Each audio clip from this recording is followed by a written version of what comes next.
Non, ça c'est la cuirasse.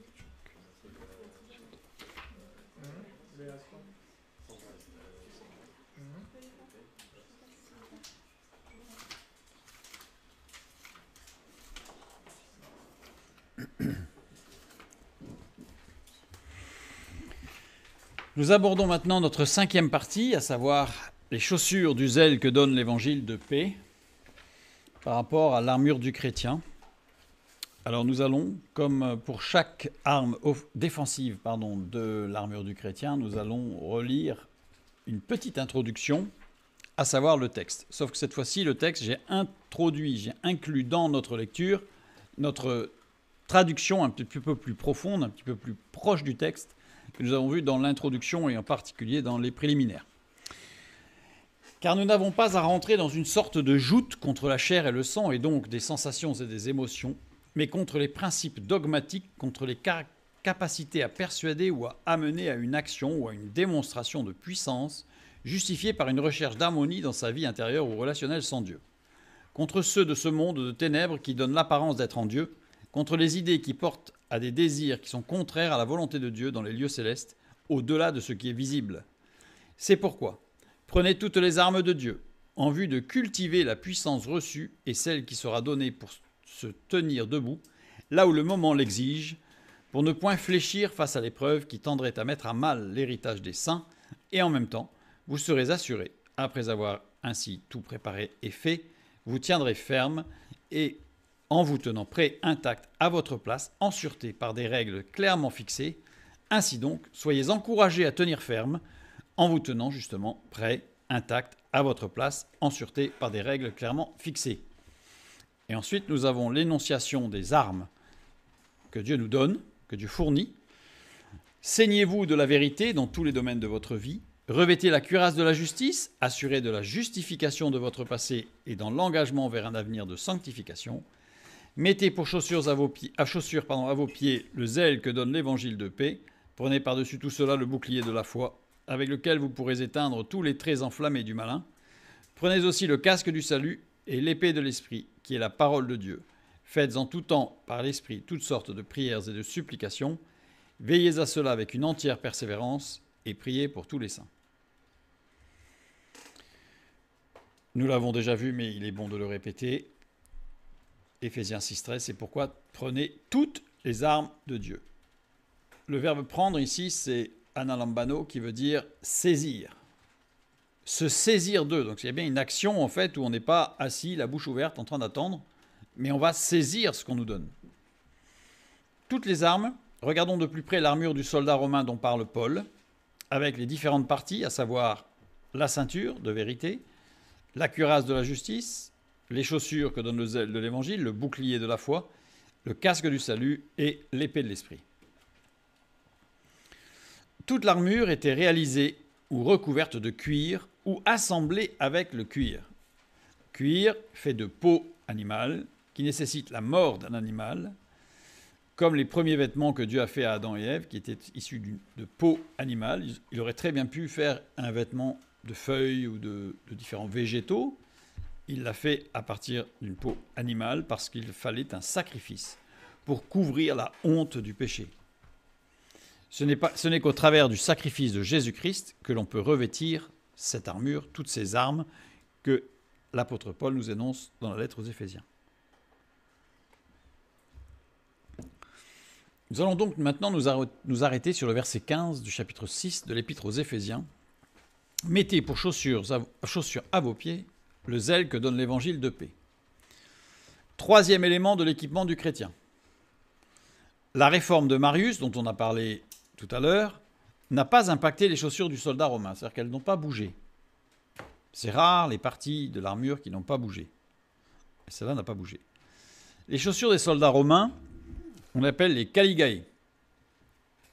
La caliga, les caligae. Ce sont des demi-bottes dotées d'une épaisse semelle pour protéger ses pieds lors de la marche extrêmement longue, parce qu'ils pouvaient faire des centaines, des milliers de kilomètres pour aller jusqu'aux frontières ou jusque sur les lieux du conflit. Donc il fallait des chaussures qui soient parfaitement adaptées à la marche, pour ne pas se blesser durant les combats aussi.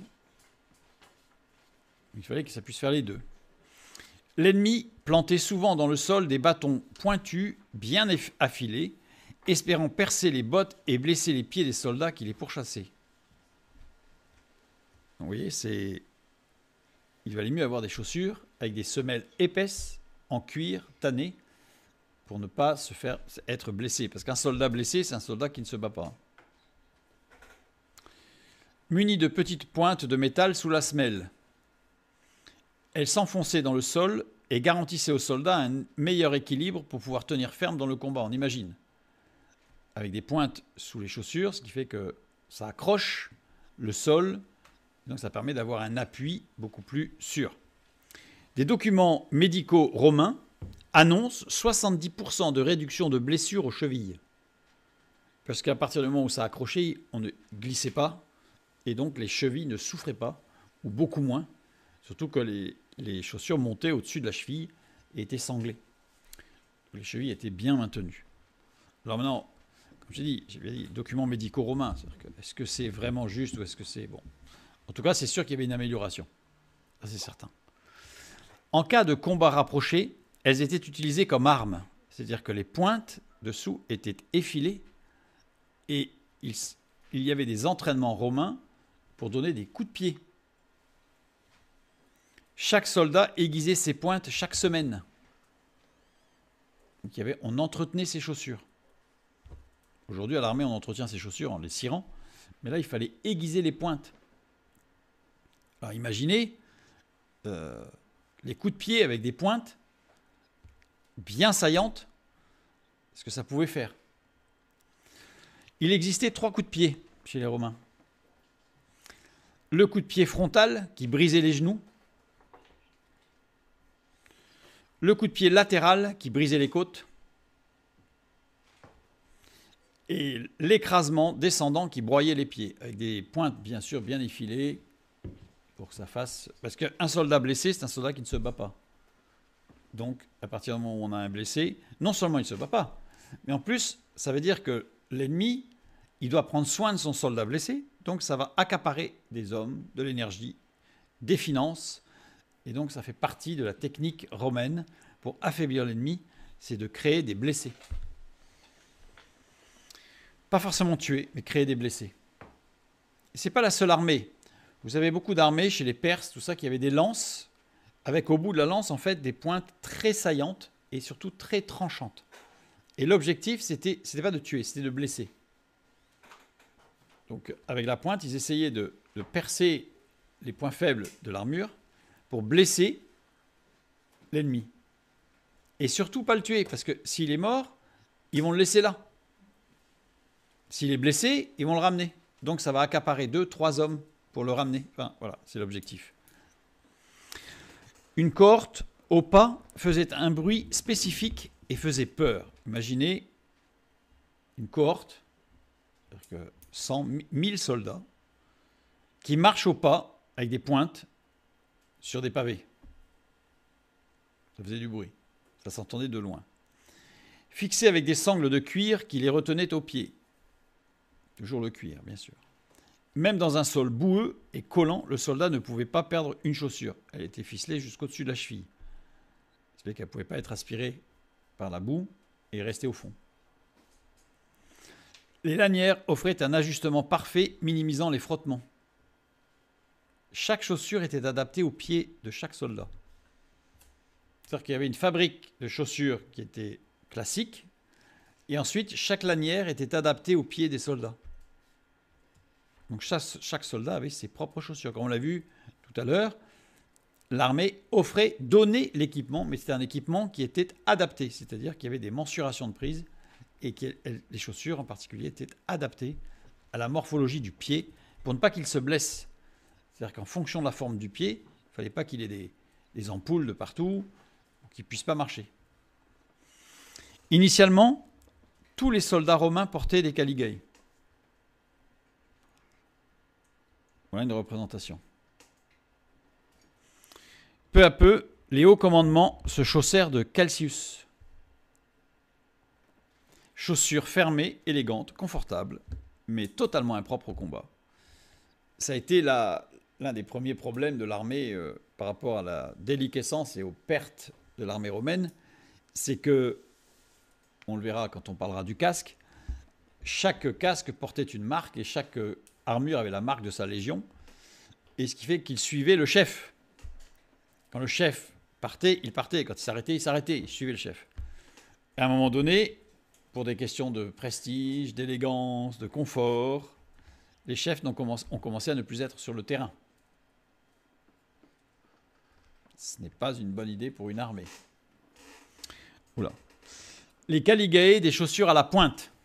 Enfin, un petit jeu de mots.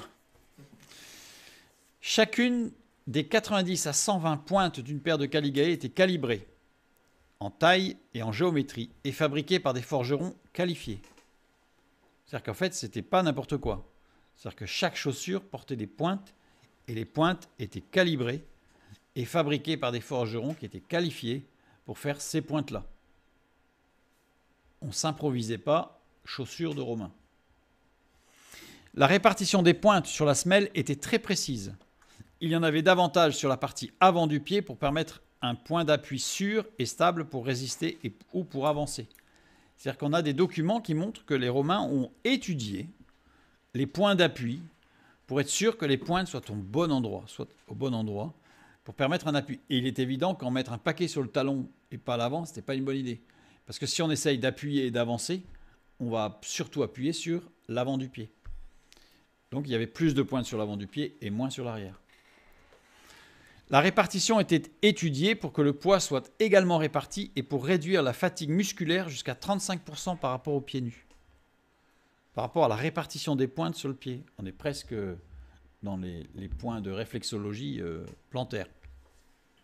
Donc ça avait été étudié avec des essais sur des longues marches pour voir qu'est-ce qui fatiguait le moins.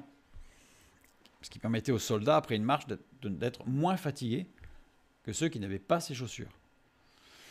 Le son synchronisé des caligae d'une cohorte pouvait être entendu jusqu'à 3 km en terrain ouvert. Dion Cassius rapporte que lors de la révolte de Boadicée, en Bretagne, je souligne que c'est l'actuelle Grande-Bretagne, pas le massif armoricain, des tribus entières ont abandonné leur position défensive en entendant le tonnerre métallique des caligae de l'armée romaine qui approchait. Parce que c'était très impressionnant. Et vous allez voir que ça va aller beaucoup plus loin que ça encore. Donc, Boadicée, pour savoir qui c'est, née vers 30 et morte vers 61, elle était l'épouse de Prasutagos, un roi celte, ayant prêté allégeance à Rome pour préserver l'indépendance de son peuple, les Icènes. Pour éviter la guerre, il légua son royaume à Rome, à condition qu'il maintienne sa veuve sur le trône et les prérogatives de sa famille. Donc il s'est sacrifié en fait. Les Icènes, pour une petite carte, ici sur la partie est de la Grande-Bretagne. Oups. Le commandement romain avait remarqué que différents rythmes de marche avec les caligae créaient différents impacts psychologiques chez l'ennemi. La marche lente et constante induisait une terreur prolongée paralysante chez l'ennemi. Une marche lente, pom, pom, ça faisait de la puissance, avec un bruit, avec toutes ces pointes qui frappaient le sol de façon régulière, ça donnait l'impression qu'une machine de guerre était en route. La marche accélérée créait une panique immédiate qui rompait les lignes ennemies, comme lors de la bataille de Teutobourg. Pour ceux qui voudraient avoir, j'ai mis les références biographiques à la fin. Quand les ennemis percevaient le son synchronisé, donc il y a des batailles qui ont été gagnées uniquement par le bruit des chaussures.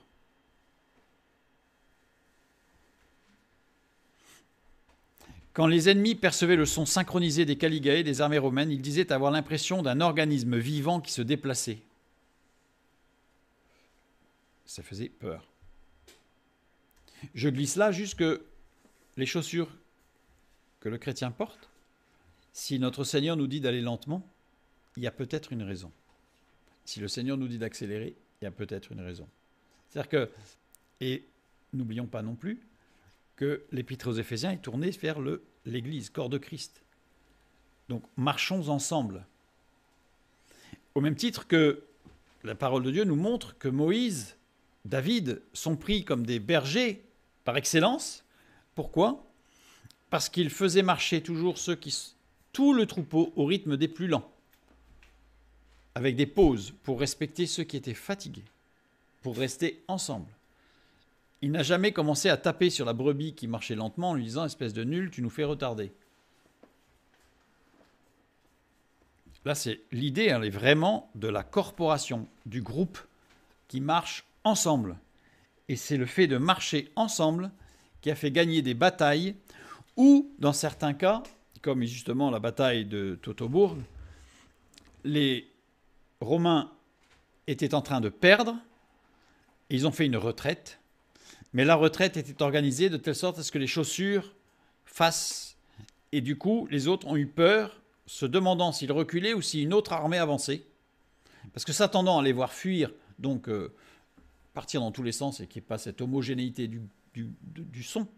Or, comme il y avait l'homogénéité, ils ont été persuadés qu'en fait, il y avait une autre armée qui arrivait, et eux ont reculé, ce qui a permis aux Romains de se reconstituer pour à nouveau attaquer. Vous voyez, donc il y a des stratégies, et uniquement au bruit des chaussures.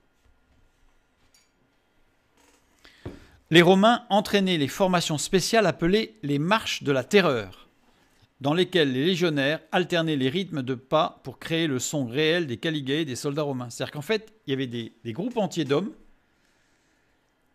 qui n'étaient pas si nombreux que ça, mais qui s'entraînaient à marcher pour donner l'impression que c'était une légion entière qui avançait. Ça rappelle ce qui s'est passé pendant la Seconde Guerre mondiale, où il y avait un régiment complet qui n'était que des comédiens, avec des chars gonflables, et les Allemands se sont fait avoir. Avec des enregistrements de milliers d'hommes qui parlaient, ils avaient mis des enceintes partout dans la campagne, sur certaines zones, en particulier en Bretagne, mais aussi en Normandie, et tout particulièrement sur le front Est, où ils ont pu tenir pendant plus d'une semaine l'armée allemande immobile uniquement par des chars gonflables et par le bruit d'une armée qui n'existait pas. Je vous invite à regarder et à chercher sur Internet, vous allez voir, c'est impressionnant. Et heureusement, même dans les deux cas, donc autant l'armée romaine que ce qui s'est passé pendant la Seconde Guerre mondiale, il y avait une obéissance totale à la tête au chef. Parce que sinon, c'était fini.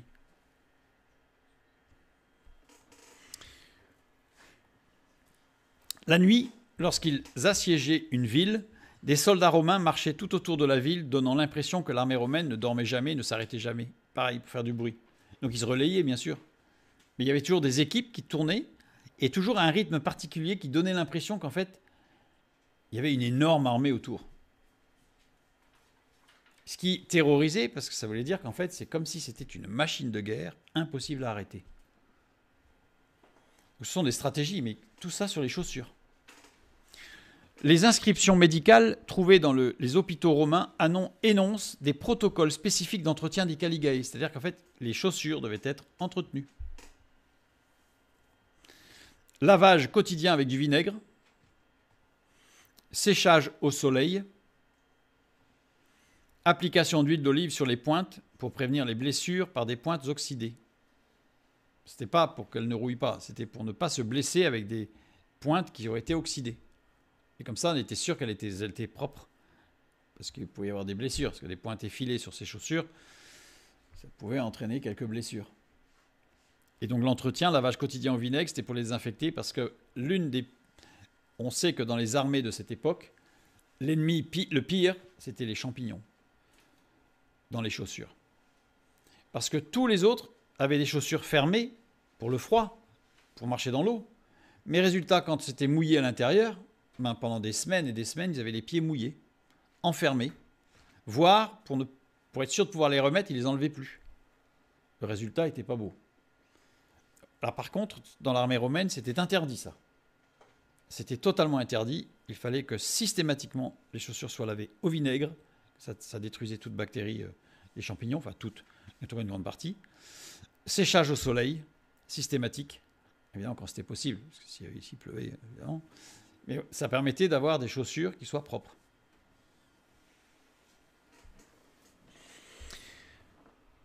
Chaque soldat avait 3 paires de caligae et des pointes différentes en fonction des terrains. Des pointes larges pour le désert ou pour les zones sablonneuses, plus longues pour la montagne. Donc quand ils marchaient en montagne ou qu'ils attaquaient en montagne, ils avaient des pointes plus longues pour pouvoir, sur les pentes escarpées, tenir ferme. Plus nombreuses pour les marécages, ou quand c'était très boueux. En fait, c'est vraiment spécifique et chacun avait ses chaussures qui, en plus d'être aérées et bien nettoyées par rapport aux champignons, étaient légères. C'était aussi l'objectif, parce que déjà, on estime à peu près à la masse que portait le soldat romain pendant ses marches entre 30 et 50 kilos. Donc 30-50 kilos à marcher tous les jours sur des dizaines de kilomètres valait mieux que ces chaussures soient bonnes. La musculature aussi, mais il y avait un entraînement pour ça. Mais c'est déjà, si on a de mauvaises chaussures, c'est fini. Pardon.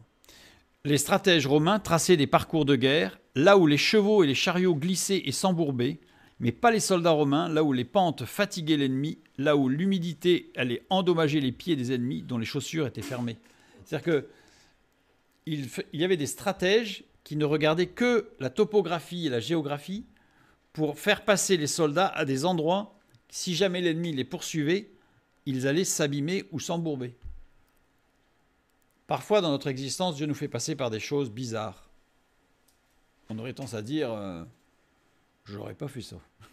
Surtout quand c'est nous qui le vivons. Mais Dieu sait par où il nous fait passer. Dieu sait par où il nous fait passer.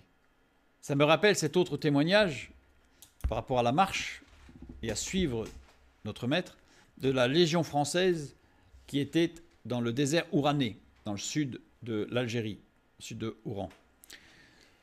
Les légionnaires devaient rentrer. Et une tempête de sable se lève. Donc, ils font bivouac et ils s'enferment, parce que là, ce n'était pas possible. Vous ne voyez plus rien. Mais il fallait repartir en pleine nuit. Pour, 1, ne pas être vu. 2, parce que le temps le permettait. Mais le problème, c'est que c'était extrêmement dangereux, parce qu'il y a des crevasses et en pleine nuit, on ne les voit pas. Et le commandant de ce groupe de légionnaires français avait, il le dit lui-même dans son témoignage, avait suivi l'école du dimanche et il se rappelait de l'histoire de Moïse qui suivait la colonne de feu. Et à un moment donné, dans le camp, se lève une colonne de poussière, comme une petite tornade, qui se met à étinceler dans tous les sens. Alors, est-ce que c'était du feu? Est-ce que c'était les quartz qui se... On ne sait pas. En tout cas, dans la nuit, on la voyait. Donc il a immédiatement pensé à ça. Il a fait lever tous les hommes, ramasser tout. Curieusement, la tornade est restée sur place. Ils ont tout ramassé, le bivouac. Ils se sont mis en file indienne et il a donné ordre de marcher les pas dans les pas.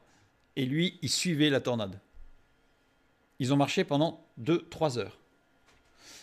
Le lendemain, là où elle s'est arrêtée, ils se sont arrêtés. Le lendemain, il a regardé et ils sont retournés en arrière voir par où ils étaient passés. La tornade les a fait passer exactement entre toutes les crevasses. Alors, il y a des gens qui expliquent scientifiquement par rapport aux dépressions, etc. Bon, peu importe. Mais voilà, parfois, on ne sait pas où on va, mais on peut être sûr qu'avec Dieu, on ne va pas nulle part. Les Romains suivaient exactement ce que les stratèges disaient. Et si le stratège avait dit de passer par là alors que c'était abrupt et pas par là alors que ça paraissait quand même tellement plus simple, il passait par le côté abrupt parce qu'il y avait un stratège qui avait étudié le terrain et il savait qu'en passant par là, il serait plus protégé des ennemis. Peut-être que ça allait être plus difficile, mais par rapport à l'ennemi, ça sera plus simple. On a le même cas avec le peuple hébreu qui, en sortant d'Égypte, n'est pas passé directement par les Philistins. Il y aurait eu la guerre. Donc ils sont passés par le désert. Après, ça a été plus long parce que le peuple n'a pas choisi de suivre Dieu. On revient sur nos chaussures. À nos pieds, le zèle que donne l'évangile de paix. Mettez vos pour chaussures. Le terme mettez pour chaussures, c'est upodéo. Upodéo, littéralement, lier ce qui est en bas. Par extension, chaussée. Parce que, en règle générale, en bas de notre corps, ce sont nos pieds.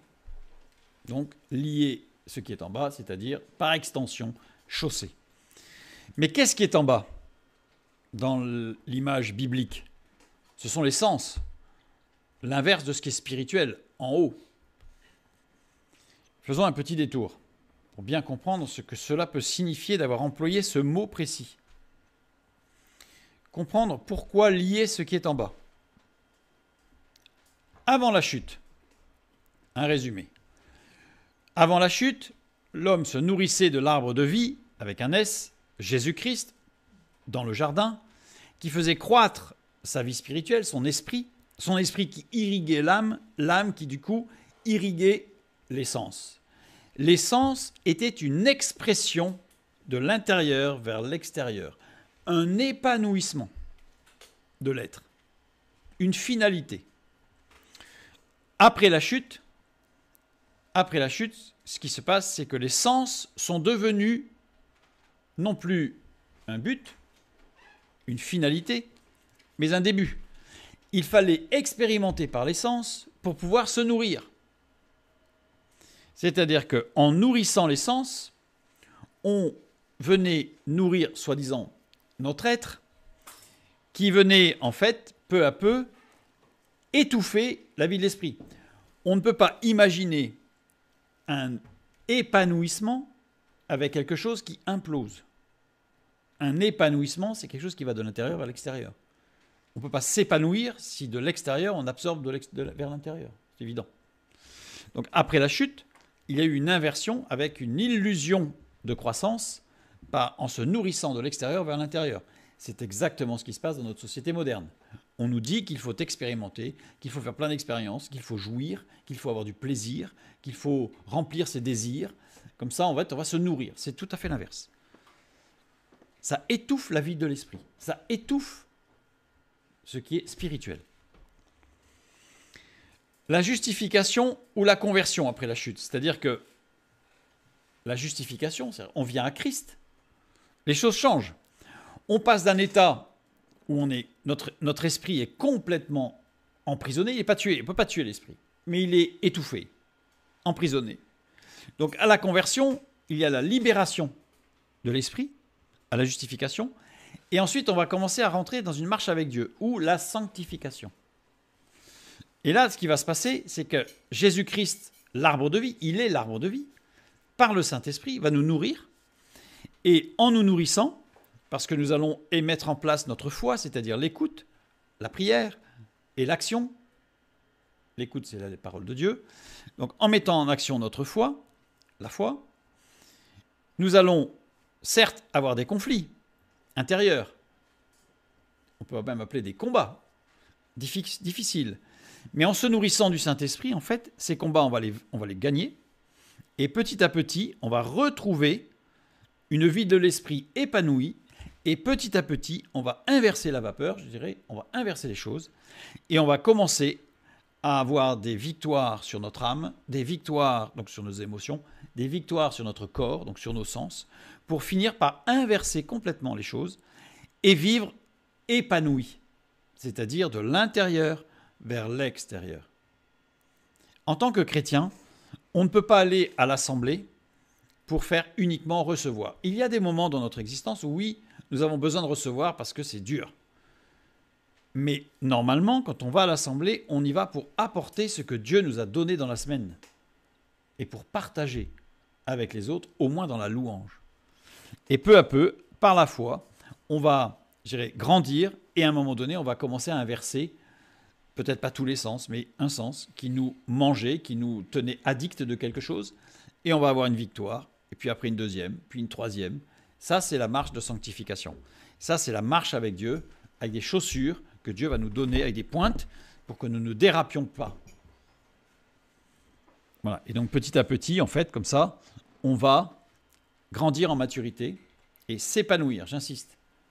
S'épanouir, c'est-à-dire d'aller de l'intérieur vers l'extérieur. Et la source intérieure, elle nous vient de Saint-Esprit, de la parole de Dieu et de l'action du Saint-Esprit au travers de l'œuvre de Jésus-Christ. Donc, mettez vos chaussures, on a dit upodéo, liez ce qui est en bas, par extension chaussée, c'est-à-dire ce qui est en bas, ce sont les sens, conjugué à la voix moyenne, et on va voir ce que cela veut dire. Upodéo est formé de deux mots, upo et déo. Déo, attaché, lié, et son sens grec, physiquement, par contrat. par lien moral, par verdict. Ça veut dire aussi enfermer, emprisonner, entraver, empêcher, retenir, tenir sous sa dépendance, c'est-à-dire maîtriser. Upo désigne quelque chose de soumis, qui est en dessous. Conjugué à la voix moyenne indique que le sujet accomplit une action sur lui-même, une action réfléchie. C'est-à-dire que c'est vraiment pas, c'est pas pour les autres en fait, hein, c'est pour soi. À vos pieds, le zèle que donne l'Évangile. Ce zèle que donne l'Évangile, c'est etoimasia. Etoimasia, c'est un apax, il est utilisé que là. Alors attention. Le sens littéral, préparation après. Diligence, promptitude. Être prêt à agir, être alerte. Avoir un appui ferme et stable. Il ne s'agit pas de lier ou de délier des esprits, mais bien de garder soumis ce qui est d'en bas, nos sens, exacerbés par la loi du péché qui travaille encore dans nos membres. Parce que oui, nous avons été justifiés. Oui, nous allons marcher de victoire en victoire et nous en avons certainement eu déjà. Mais il reste cette loi, comme dit l'apôtre Paul, qui travaille en moi. Et je fais ce que je ne voudrais pas faire. Avec systématiquement l'idée que ce soit en vue de quelque chose. C'est-à-dire que c'est pas, on ne sait pas trop où on va. Il y a un but. Et le but, c'est être libre. Aujourd'hui, on nous dit, on nous assène que la liberté, c'est faire ce que l'on veut. Moi, je me mets en faux par rapport à cette définition de la liberté. La liberté, c'est être capable de ne pas faire ce que je ne veux pas faire. Parce qu'il y a des gens qui aimeraient bien ne plus se droguer. Mais ils ne peuvent pas. Il y a des gens qui aimeraient bien ne plus se mettre en colère. Mais ils ne peuvent pas. Et là, on pourrait aller dans tous les détails. Demandez à un esclave, qu'est-ce que c'est pour lui la liberté ? Ben pour lui, la liberté, ça sera de dire, je veux ne pas faire ce que que je puisse ne pas faire ce que je ne veux pas faire. La liberté, c'est pas faire ce que je veux. Parce qu'on le voit bien. Ceux qui vont faire ce qu'ils veulent, ils vont se soumettre à des addictions après. Et après, ils font comment ? Donc, la vraie liberté, c'est de pouvoir faire, ne pas faire surtout ce que je ne veux pas faire. D'autant plus qu'il ne s'agit pas de chaussures de l'action, mais de chaussures de prépositionnement. Parce que quand on regarde le zèle que donne, il s'agit bien de préparation, il s'agit bien de prépositionnement. On n'est pas dans l'action. Il ne s'agit pas de chaussures de l'action. Il s'agit des chaussures de la préparation. Parce que la victoire, c'est Christ qui l'a accompli. Tout est accompli, il l'a accompli et il a pris la victoire sur la croix. Par contre, il faut que nous nous préparions à la victoire. C'est surprenant, n'est-ce pas ? Mais par contre, on peut le voir. Il y a dans les années 70 une opération pour les aveugles qui a été mise au point avec des gens pour une certaine pathologie, donc, et qui était, on pouvait la soigner par opération chirurgicale au niveau de l'œil. Et donc ils se sont engouffrés, évidemment, pour toutes les personnes aveugles qui avaient cette pathologie sont allées pour l'opération. Et ils se sont rendus compte qu'il y avait plus de 70-75% des gens qui étaient guéris par chirurgie qui demandaient à redevenir aveugles. Mais après réflexion, c'était assez logique. Parce qu'ils n'étaient pas préparés à un monde qu'ils s'étaient construit, mais sans la vue. Et d'un seul coup, ils découvrent que tout ce qu'ils s'étaient construit était faux. Ou peut-être autre chose. Donc il a fallu arrêter ce flot d'opérations, commencer par préparer les gens à l'opération, et ensuite, c'était un succès. On le voit aussi quand Jésus guérit un aveugle. Il lui pose la boue, il pose ses doigts, et que vois-tu ? Je vois comme des arbres qui bougent. Alors on a deux manières de lire le texte. Jésus n'était pas en forme ce jour-là, il était un peu fatigué, donc il fallait s'y reprendre. Je ne pense pas que ce soit la bonne lecture. Ou cet homme avait besoin de gradation dans sa guérison pour pouvoir accepter la guérison, pour pouvoir même peut-être supporter la guérison. Parce que parfois, guérir, ça change la vie à un point qui peut faire peur. Donc voilà, donc il faut, les chaussures ne sont pas des chaussures de l'action, ce sont des chaussures de la préparation. En hébreu, zèle se dit Cana, les noces de Cana. Cana, souvent traduit par jalousie. Regardons les deux premières lettres. La racine biconsonantique, kof nun, ce qui tend vers Dieu. Le zèle, c'est ce qui tend vers Dieu. La définition biblique du zèle. Le zèle est l'élan qui me rapproche de Dieu. Bibliquement, le zèle n'a rien à voir avec une action ou le verbe faire. Bibliquement, le zèle n'a rien à voir avec une action ou le verbe faire. Être activiste, je dirais chrétien, dans le cadre du témoignage, de l'Église, etc., ce n'est pas le zèle biblique. Je ne dis pas que ce n'est pas bien, je dis juste que ce n'est pas le zèle biblique. Le zèle biblique, c'est ce qui me rapproche de Dieu. Bibliquement, le zèle est un état préparé, un état de stabilité, prêt à agir quand Dieu conduira l'action. C'est se tenir prêt. C'est ce que dit l'apôtre Paul dans son introduction. Tenez ferme, tenir ferme, être prêt. Pour que le jour où Dieu nous dit « parle », on parle. Et que le jour où Dieu nous dit « va », on va. C'est pas courir partout, dans tous les sens.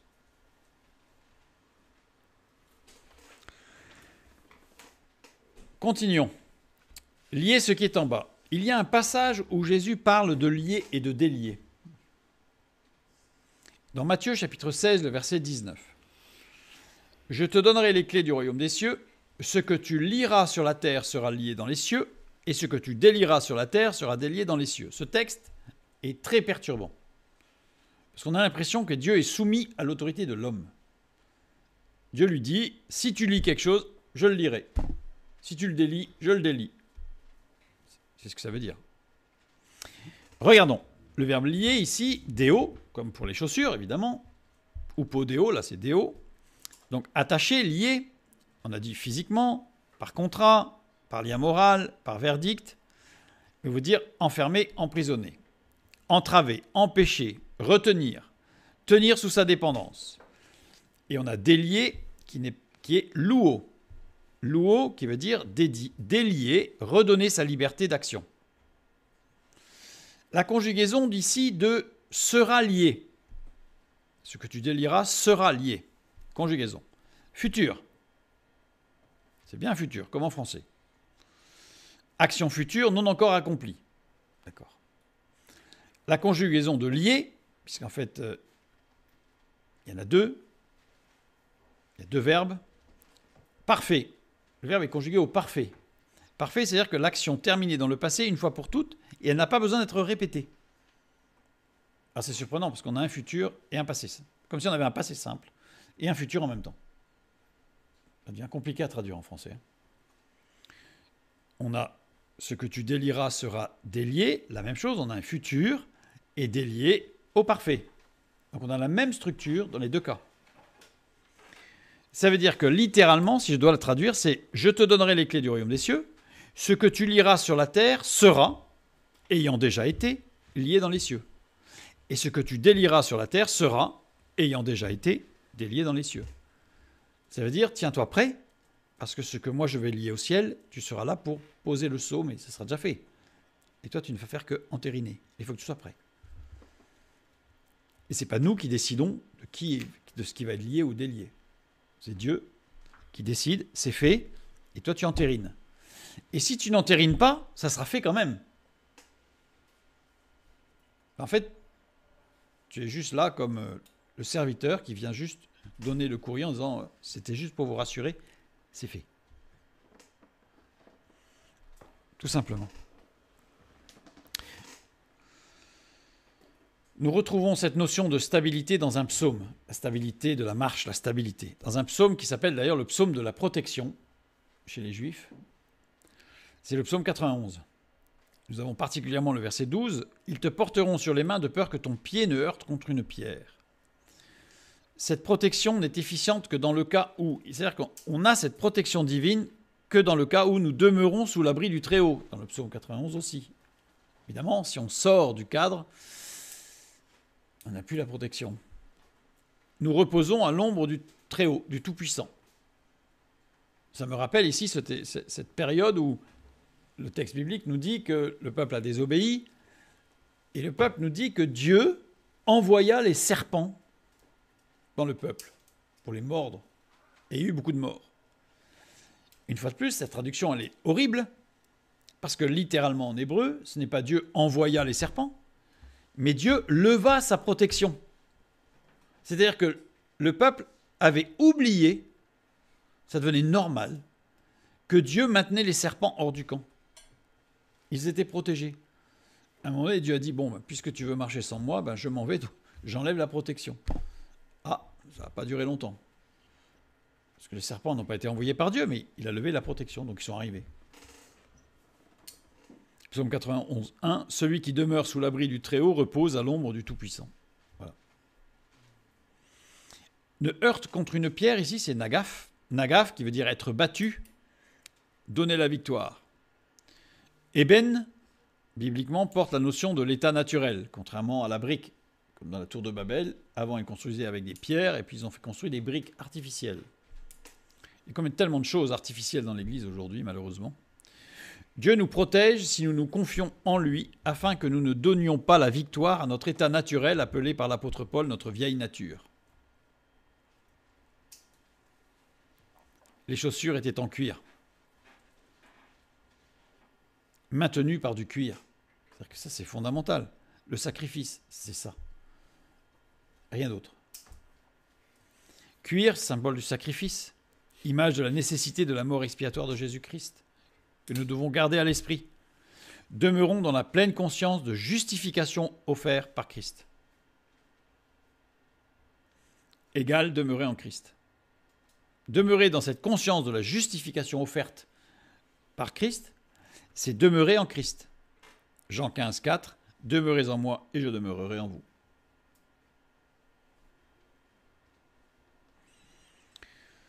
Ruth chapitre 4, le verset 7. Nous avons une autre approche de la chaussure, du soulier. Autrefois en Israël, pour valider une affaire quelconque relative à un rachat ou à un échange, l'un ôtait son soulier et le donnait à l'autre. Cela servait de témoignage en Israël.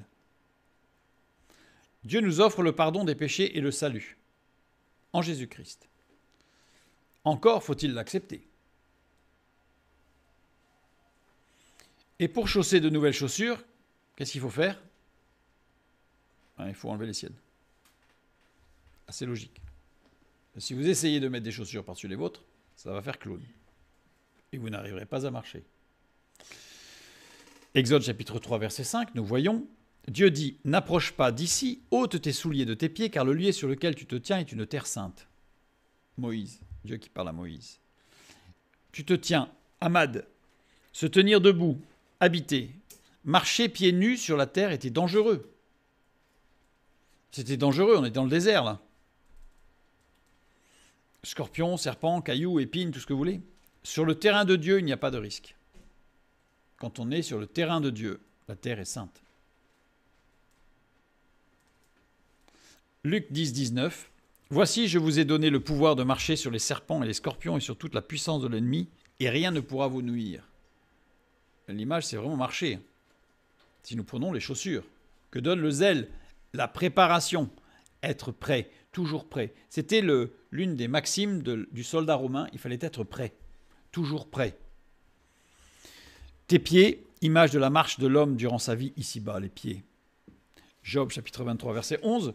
Mon pied s'attache à ses pas, j'ai gardé sa voie et je n'en ai point dévié.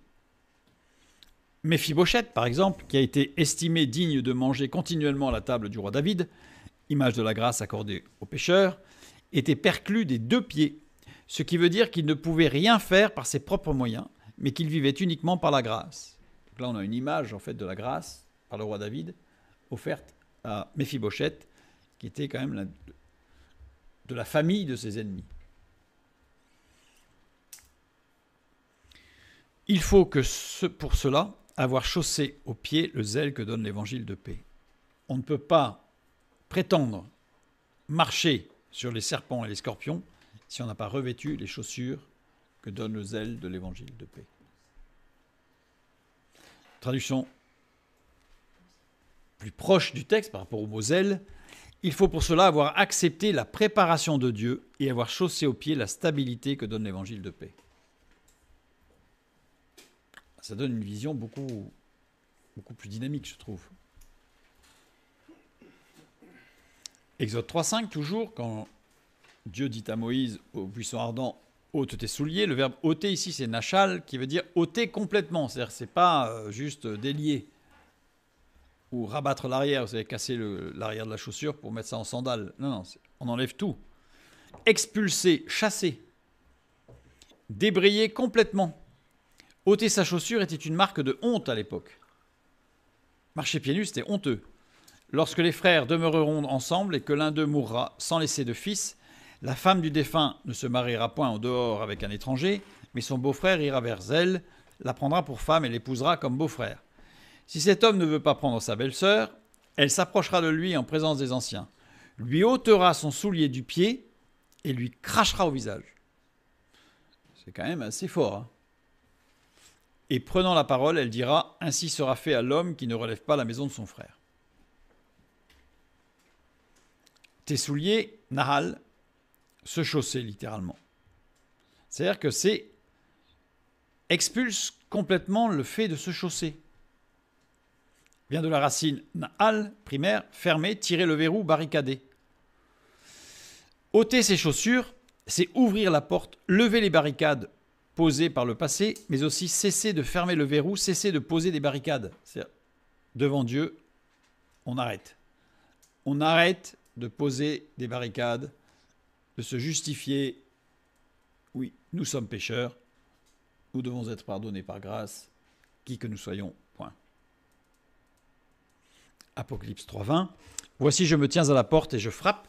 Si quelqu'un entend ma voix et ouvre la porte, j'entrerai chez lui, je souperai avec lui et lui avec moi. On ouvre le verrou de nos cœurs et de nos vies.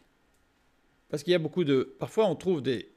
On peut avoir le réflexe, hein, et ça peut se comprendre.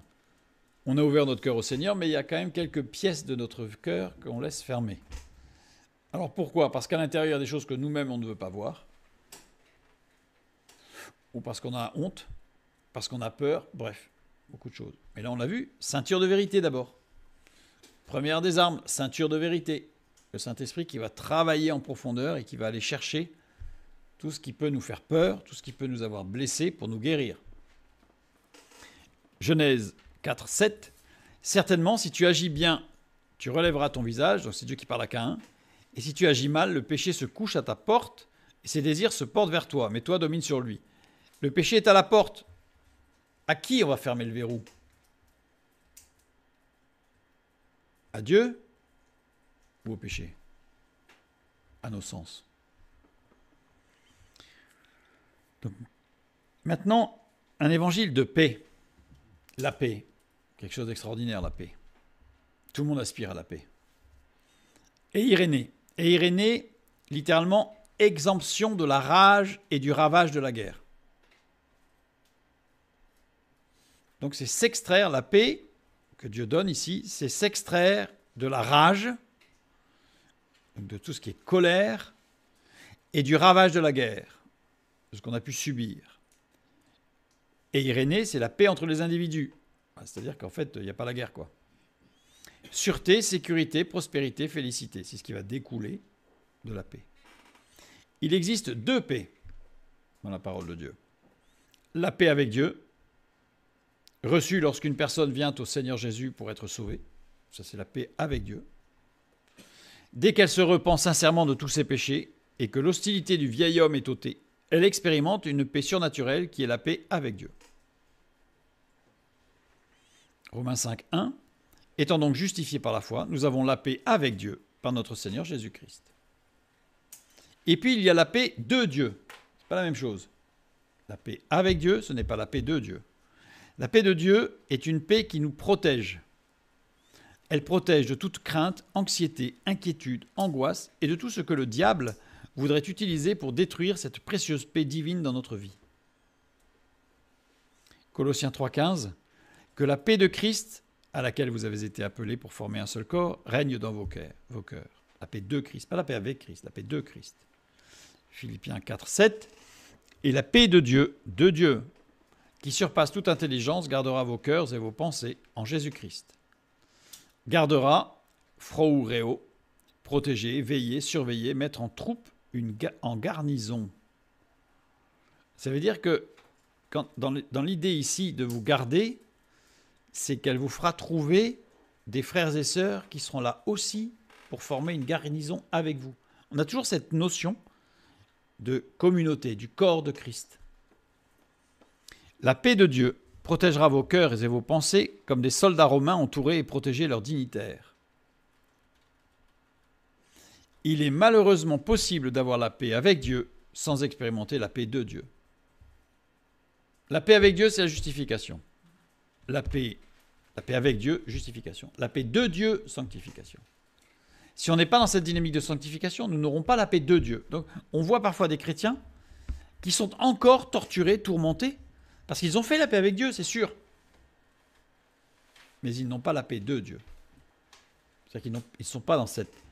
En fait, ils ne mettent pas les chaussures de la préparation. La préparation, c'est la sanctification.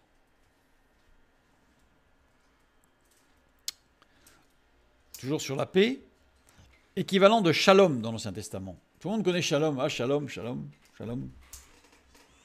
Shalom est formé de 2 premières lettres, shin lamed, qui désigne un trait d'union, une ligne qui relie et unit 2 êtres. Et même, cette lettre, quand elle est placée à la fin d'un mot, signifie collectif, développant l'être autant que sa nature le permet dans l'espace infini. C'est-à-dire que c'est un trait d'union avec les autres. La paix, shalom, c'est un trait d'union avec les autres. C'est un lien avec les autres. Toujours l'aspect communautaire du corps de Christ. Et quand il est placé en fin de mot, le même donne aussi la notion de réunir par abstraction, en un seul être, tous ceux d'un même groupe.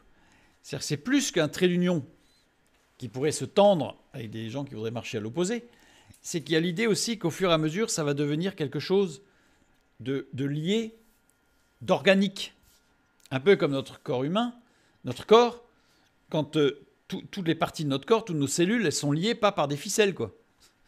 Elles sont liées par différentes forces, par différents éléments qui font que tout est fluide et tout fonctionne. Shalom. Shalom, on peut aussi le lire en prenant la première lettre, qui est le symbole du Saint-Esprit. La deuxième lettre, qui est le symbole du bras de l'homme, de ses actions. Ici, nous avons donc l'esprit qui inspire l'homme dans ses actions, amène à la cohésion du groupe dans la paix de Dieu. Shalom. Donc c'est vraiment inspiré par l'esprit. La paix, ce n'est pas par des stratégies de management participatif ou autre. Ici, donc, nous avons la paix avec Dieu et le lien de cohésion et de cohérence du groupe. En fait, dans Shalom, nous avons les deux, la paix avec Dieu et la paix de Dieu. Nous avons donc la justification et la sanctification. Les 2 axes. Juge, chapitre 20, verset 7. Vous voici tous, enfants d'Israël. Consultez-vous et prenez une décision ici. Prenez une décision, c'est halom. Ça ressemble beaucoup à shalom, mais c'est halom. La première lettre, c'est le symbole du souffle et de la volonté. Prendre une décision ferme, ici etza, qui veut dire but, donc c'est-à-dire prendre une décision ferme vers un but. Prenez ici une décision ferme vers ou pour le but, littéralement, halom. 1 Corinthiens 10, 31. Soit donc que vous mangiez, soit que vous buviez, soit que vous fassiez quelque chose d'autre, faites tout pour la gloire de Dieu. Le but, il est là. Le but, c'est pas de se faire plaisir. Non, le but, c'est la gloire de Dieu. Et au travers de ça, évidemment, on va y retirer la paix et bien d'autres choses, le fruit de l'esprit complet. Juge 28, tout le peuple se leva comme un seul homme en disant « On veut marcher ». Quand on remplace sa volonté propre par le souffle du Saint-Esprit, Shin, quand on remplace le He, sa volonté propre, par celle de Saint-Esprit, le Halom devient Shalom. C'est-à-dire que quand je m'engage pour Dieu et que je laisse le Saint-Esprit prendre la main, le Halom devient Shalom. C'est-à-dire que l'engagement ferme, qui pourrait être sec et dur à suivre, si je n'ai pas l'Esprit, si je laisse l'Esprit, ça devient Shalom. La paix avec Dieu et la paix de Dieu. Juge 21, 1 et 2, les hommes d'Israël avaient juré à Mitzpah en disant « Aucun de nous ne donnera sa fille pour femme à un benjamite. » Ils élevèrent la voix, ils versèrent d'abondantes larmes, évidemment. Ils ont pris un engagement sans l'esprit. Ça a été une catastrophe. Il a fallu après kidnapper des femmes, enfin c'est une catastrophe. Parce que quand on commence à rattraper sa propre faute avec d'autres, on empire le problème. C'est ce qu'ils ont fait là. La paix véritable ne provient que d'une décision profonde de laisser Dieu à l'œuvre. Ce n'est pas une décision profonde de faire, c'est une décision profonde de laisser faire. Halom Shalom. Une action personnelle issue d'une décision ferme, profonde et réfléchie. Mais se chausser des chaussures de la préparation que donne l'évangile de paix, c'est-à-dire de la paix qui vient avec Dieu et la paix qui vient de Dieu, c'est une décision personnelle profonde. C'est dommage, ce n'est pas dans le bon ordre. Une action personnelle qui ne peut que se baser sur l'acceptation du don de la justification par l'œuvre de Christ. Action personnelle qui intervient dans la dynamique de la sanctification, c'est-à-dire que c'est un début, on accepte la justification, et après on va plus loin. Et donc on va aller dans la dynamique de la sanctification, et de fait, action qui aura un impact sur sa vie et qui permettra d'aller de victoire en victoire, quelles que soient les difficultés, quel que soit le terrain, parce qu'on ne dérapera pas. Et c'est aussi une décision qui aura un impact sur les victoires de l'Église, corps organique de Christ sur terre, parce que nous ferons participer à ce dynamisme nos frères et sœurs qui eux-mêmes seront dans cette même dynamique. Et imaginez cette troupe de légionnaires en marche, qui marche avec ses pointes, qui terrorise l'ennemi. À la seule condition que chacun soit soumis à l'esprit et que tous soient dans la paix de Dieu. Que chacun soit soumis à l'esprit et que tous soient dans la paix de Dieu.